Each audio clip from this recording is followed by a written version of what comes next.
Hello friends, तो कैसे आप सब। आई होप आप सब अच्छी होगी। तो आज की इस वीडियो में हम क्या देखने वाले हैं, हम देखने वाले हैं एनसीईआरटी हिस्ट्री क्लास 11 की। चैप्टर कौन सा है, चैप्टर कौन सा आपका फोर्थ चैप्टर है, जो है आपका यायावर साम्राज्य। ठीक है, तो मैं आपको एक समरी के तौर पे समझाऊंगी ताकि आपको डिटेल में समझ आ जाए, क्योंकि पता है आपको एनसीईआरटी की जो हिस्ट्री है उसकी लैंग्वेज काफ़ी ज़्यादा टफ है। ठीक है, तो इसलिए मैंने आपको चैप्टर इस तरह स्टोरी टाइप करवाया है कि आपको इजीली समझ आ जाए। तो चलिए करते हैं हम स्टार्ट। देखिए, जैसे कि चैप्टर का नाम है यायावर साम्राज्य, तो सबसे पहले हम देखते हैं जो यायावर लोग थे वो कैसे थे। वो घुमक्कड़ समुदाय थे और इन्हें मध्य एशिया के मंगोल थे। क्या थे? मध्य एशिया के मंगोल। चंगेज खान जो मंगोल था, ठीक है, उसके नेतृत्व में 13वीं शताब्दी में पार महाद्वीपीय साम्राज्य की क्या होती है, स्थापना होती है। अब जो चंगेज खान था, जो इनका साम्राज्य था, यूरोप और महाद्वीप एशिया महाद्वीप तक फैला हुआ था। जो चंगेज खान का साम्राज्य था वो कहाँ तक फैला हुआ था? यूरोप और एशिया महाद्वीप तक। एक मजबूत सैनिक तंत्र किसने खड़ा कर दिया था? चंगेज खान ने खड़ा कर दिया था। मध्य एशिया के स्टेपी प्रदेश, स्टेपी प्रदेश मतलब जहाँ पे क्या होते हैं, घास वाले मैदान होते हैं, उनको कहते हैं। उसमें क्या था? चंगेज खान के नेतृत्व में नई राजनीतिक शक्ति का उदय होता है। चंगेज खान था, उसे उसे क्या कहा जाता था? ऐसा माना जाता था कि उसे ईश्वर से विश्व पर शासन करने का आदेश प्राप्त है, ऐसा माना जाता था। जो चंगेज खान अपने मतलब पूरे जीवन काल में युद्ध ही करता रहा है। तो चंगेज खान के जीवन की बात करें तो मंगोल जातियों पर कब्जा और साम्राज्य के क्षेत्र जैसे उत्तरी चीन, तुरान, अफगानिस्तान, पूर्वी ईरान, रूसी स्टेपी प्रदेशों के विरुद्ध युद्ध अभियानों के नेतृत्व में बीता। मतलब उसका पूरा जीवन जो है युद्ध वगैरह में ही बीता। चंगेज खान के पोते थे कौन कौन से? पहले बात करते हैं मोन्के की। 1251 से 60 तक राजो। उसने फ्रांस के शासक, ठीक है ना, फ्रांस के शासक लुई नोवे था, उसको चेतावनी दी थी। इसका जो दूसरा पोता था उसका नाम था बाटू। उसने 1236 से 1241 के अभियानों में रूस की भूमि को मास्को तक रौंद डाला और पोलैंड हंगरी पर विजय प्राप्त की। मतलब इसके पोते भी ऐसे ही थे। चीन के अधिकांश भाग, मध्य पूर्व एशिया और यूरोप यह मानने लगे कि चंगेज खान दुनिया पर विजय, मतलब कि ईश्वर का गुस्सा है जो दुनिया पर विजय कर रहा है और यह कयामत के दिन की शुरुआत है। तो एग्जाम में पूछा जा सकता है कि ऐसा किसके उस पर माना जाता था? चंगेज खान के लिए। ठीक है, अब आ जाता है यायावर जो साम्राज्य थी उसकी जानकारी के स्रोत कौन कौन से थे। तो एक तो यात्रा वृत्तांत था। अब यात्रा वृत्तांत क्या होता है? कोई यात्री जैसे घूमने आता है तो उस समय उस बारे में, उस जगह के बारे में कुछ लिखता है, तो उसे कहते हैं यात्रा वृत्तांत। बात करते हैं इतिवृत्त, मतलब इतिहास लिखा हुआ मिला। नगरीय साहित्यकारों की रचनाएं इसका स्रोत थी। और आ जाते हैं चीनी भाषाओं से प्राप्त स्रोत, मंगोल भाषाओं में प्राप्त स्रोत एंड अरबी भाषाओं से प्राप्त स्रोत। ये सब क्या थे? यायावर साम्राज्य की जो जानकारी हमें मिली है उसके स्रोत। बात करते हैं मंगोलों की सामाजिक और राजनीतिक पृष्ठभूमि कैसी थी। तो जो मंगोल थे वो विविध जन समुदाय का हिस्सा होते थे। ये लोग अगर देखें तो पूर्व में तातार, खितान, मंजू लोगों से, पश्चिम में तुर्की कबीलों से भाषागत समानता के कारण परस्पर संबंध रखते थे। कुछ मंगोल पशुपालक थे, कुछ शिकारी संग्राहक थे, लेकिन मंगोल कृषक नहीं थे, कृषि नहीं करते थे। उनका यायावरीकरण मध्य एशिया की चारण भूमि, मतलब चरने वाली जो स्टेपीज होती है, घास के मैदान, इसमें थी। वर्तमान में अगर हम देखें तो आधुनिक मंगोलिया जो है राज्य का हिस्सा है। मंगोल कहाँ निवास करते थे? तंबू बनाते थे और तंबुओं में निवास करते थे। मंगोल जो है तंबुओं में निवास करते थे और इस क्षेत्र के तापमान में यहाँ पे क्या है, अंतर होता था। छोटे समय के लिए यहाँ पे खेती संभव होती थी, लेकिन मंगोल ने खेती को फिर भी नहीं अपनाया क्योंकि कृषक नहीं थे। इस प्रकार से पशुपालन और शिकार के कार्य से अर्थव्यवस्था बड़ी जनसंख्या वाले क्षेत्रों का भरण पोषण करने में समर्थ नहीं थी। ठीक है, जब कृषि नहीं करते थे तो इतना इनके पास नहीं होता था काम, इसलिए इन क्षेत्रों में कोई नगर विकसित नहीं हो पाए। मंगोलों के पास संसाधनों की कमी थी।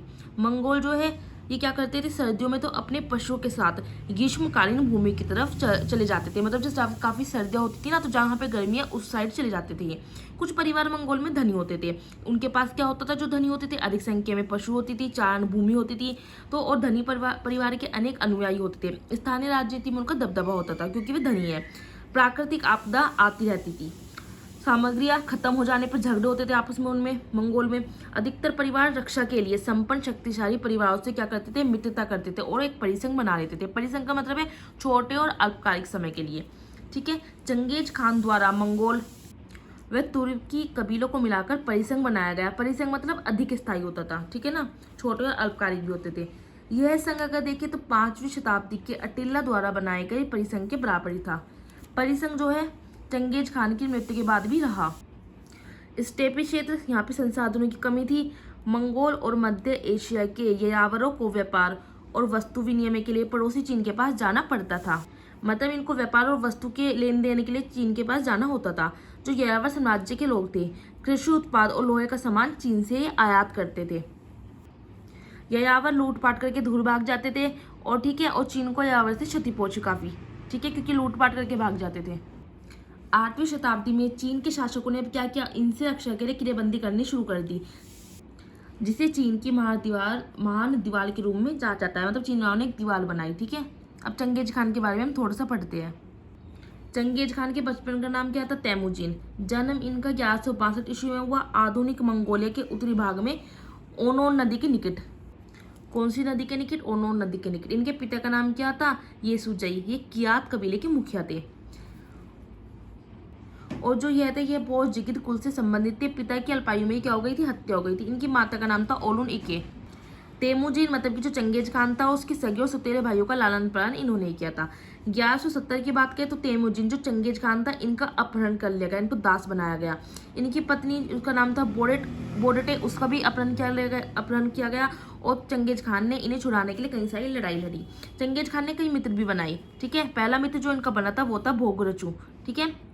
भोगुरचू इनका पहला मित्र था। जम्मू का भी बना, ये इनका मित्र भी था और सगा भाई भी था, लेकिन ये बाद में इनका दुश्मन बन गया। ओंग खान भी मित्र रहा। जमुका को परास्त किया ओंग खान और किसने, चंगेज खान, दोनों ने मिलकर। चंगेज खान ने पिता के हत्यारे तातार किराइट ओंग खान के विरुद्ध युद्ध लड़ा, ठीक है ना। अब चंगेज खान जो था स्टेपी क्षेत्र की राजनीति में सबसे प्रभावशाली व्यक्ति के रूप में उभरने लगा। मंगोल कबीले के सरदारों की एक सभा में चंगेज खान को जो है मान्यता भी दी गई। चंगेज खान जो था समुद्री खान, सार्वभौम शासक की उपाधि के साथ, मतलब इसको उपाधि मिली है समुद्री खान। जब पहले चंगेज खान का नाम क्या था, चंगेज खान का बचपन का नाम तो तेमुजिन था, लेकिन जब ये एक एक करके युद्ध जीतता रहा तो इसको उपाधि दी गई चंगेज खान की। समुद्री खान की भी दी गई और सार्वभौम शासक की उपाधि भी दी गई। मंगोलों का महानायक भी इसको कहा गया। चंगेज खान चीन को जीतना चाहता था। चीन जो उस समय 3 राज्यों में विभक्त था, ठीक है ना। मंगोलों ने क्या करा, अमुदरिया, तुरान, ख्वारिज्म तक अपना साम्राज्य फैला लिया। ओट्रार, बुखारा, समरकंद, बलख, निशापुर, हेरात की सेनाओं ने आत्मसमर्पण इसके सामने कर दिया। चंगेज खान ने रूस, अफगानिस्तान, असम, अजरबैजान तक आक्रमण किया। इसका पूरा जीवन जो है युद्ध में बीता और 1227 ईस्वी में क्या हो गई, इसकी मृत्यु हो गई। तो पूरा चंगेज खान के बारे में है चैप्टर भी, ठीक है। तो इसलिए चंगेज खान के बारे में तो पढ़ना बहुत ही ज्यादा जरूरी था। अब देखते हैं चंगेज खान की सैनिक उपलब्धियां। कुशल सेना थी, तीरंदाजी सेना, घेराबंदी यंत्र थे, कुशल घुड़सवार सैनिक थे, सैन्य अभियान, प्रभावशाली रणनीति थी, अनुशासित शक्ति भी थी।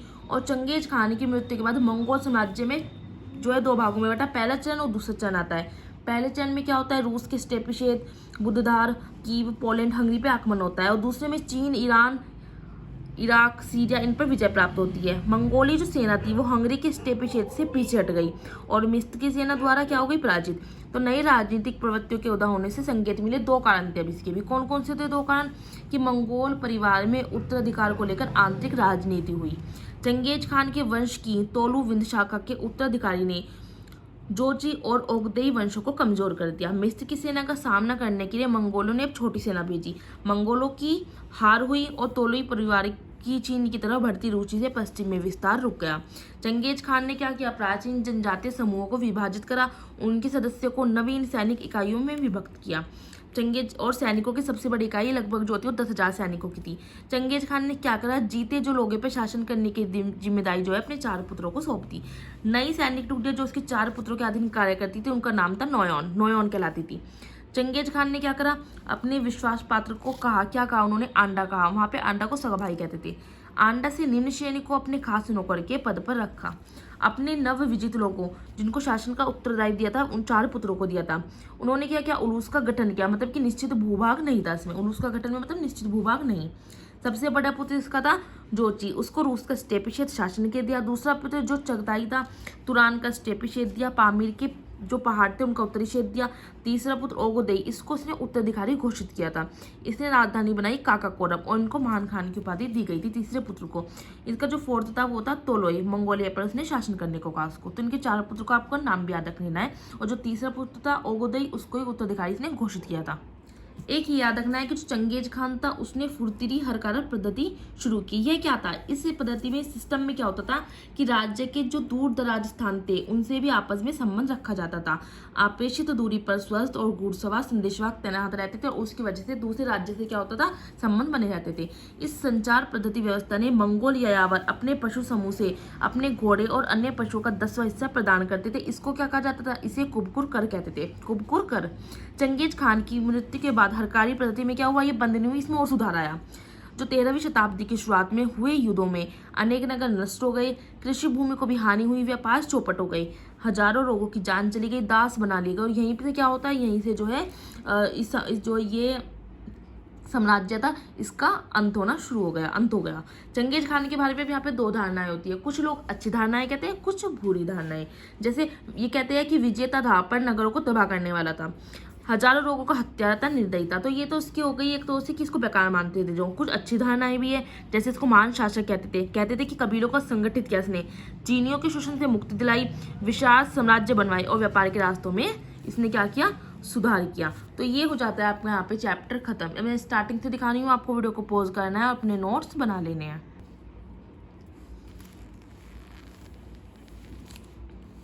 वीडियो अच्छी लगती है तो आपको वीडियो को लाइक करना है, चैनल को सब्सक्राइब करना है और कमेंट्स करके मुझे जरूर बताना है। नेक्स्ट वीडियो में हम लाएंगे न्यू चैप्टर और जल्दी से हम 11वीं क्लास की एनसीईआरटी हिस्ट्री खत्म करेंगे। फिर मैं 12th क्लास की जो हिस्ट्री स्टार्ट कर दूंगी और जो हमारी साइंस की सीरीज चल रही है एनसीईआरटी और क्वेश्चंस वाली, वो भी ऐसे ही चलती रहेगी। बट आपको नोट्स जरूर बनाने हैं, क्योंकि अगर आप नोट्स नहीं बनाओगे तो 11वीं क्लास की हिस्ट्री की लैंग्वेज ऐसी है कि आपको समझ नहीं आएगी, आपको काफ़ी प्रॉब्लम्स होगी। और थोड़े से नोट्स लेंथरी है भाई, 11वीं क्लास की हिस्ट्री है तो थोड़े से तो लेंथरी हो गए। वैसे तो नहीं कि एक पेज पे सब ला दूंगी, जब तक आपको पूरी जानकारी नहीं होगी तो फिर कोई पढ़ने का फ़ायदा नहीं होगा। तो थोड़े से तो लेंथरी हो गई, ये नहीं कि सब कहते हैं कि थोड़े शॉर्ट नोट बनाओ, शॉर्ट नोट्स में वो सब नहीं आ पाएगा, तो फिर क्या ही फ़ायदा होगा नोट्स का। नोट्स लेंथरी हो वो कोई दिक्कत नहीं है, बस नोट्स ऐसे होने चाहिए कि आप एक बार पढ़ो और आपको समझ आ जाए चैप्टर में है क्या।